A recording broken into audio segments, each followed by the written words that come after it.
Now I'd like to bring up Julie, who is the dog of the class. Come on up to tell her the top line story. Hi, good morning. Good morning. I like the response. My name is Julie Boak, and I say no more to domestic violence. Johanna, where'd you go? Maybe. Well, I just want to, maybe she'll hear this out there, that she is simply inspiring. Thank you so much for all that she does, and she's one of the most courageous people I know. It takes courage for every step of the way. Courage to become aware, courage to admit what is happening, courage to start to take action.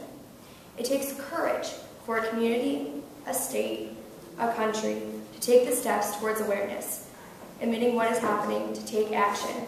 And this action, education, awareness, policy change, and support will encourage those involved to try to turn things around. We are not isolated.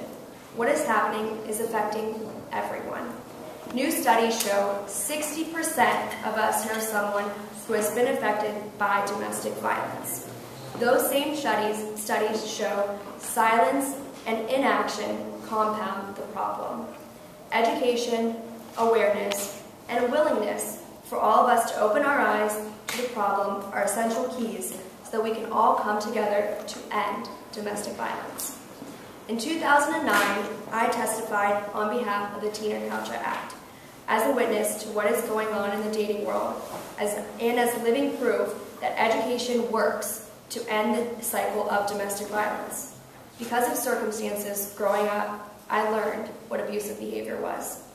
When I was in high school, I heard Mr. and Mrs. Croucher's presentation on dating abuse. I had never been so impacted by a lesson like this my entire school career. They spoke of the umbrella of domestic violence that can begin as child abuse, turn into bullying, and then into dating violence. It was the first time I didn't really feel so alone, and it made a difference to all those students whose eyes were open that day. It was the first time that I started to actually hear my friends open up about their experiences and recognize that they were in bad relationships, or that what was happening to them at home wasn't right. Emotions poured out among the students that day. Some even reached out for help. Through my college years, and even now as a young adult, I have been around some of the best and brightest people with such promising futures. But I see some of them getting sidetracked in their goals in life as they get caught up in an abusive relationship.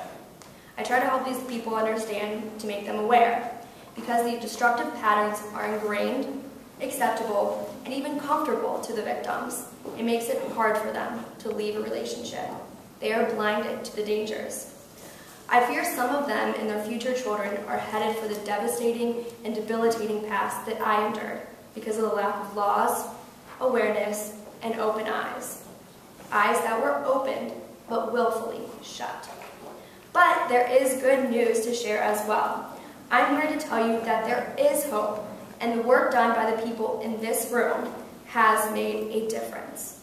The friends I know who have had prior education about dating abuse are easier to reach and have greater success in leaving an abusive relationship. Education and awareness works. Let's begin it sooner. Include the elementary schools, where there may be hope in reaching the childhood bully before he becomes the adult abuser. I am the generation where awareness, laws, and education have made a difference in making sure we are safe.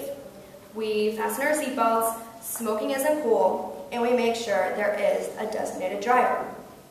And now we have the tools to keep us safe in our relationships and safer when we leave them. Thank you to all who make those tools available. Keep them coming.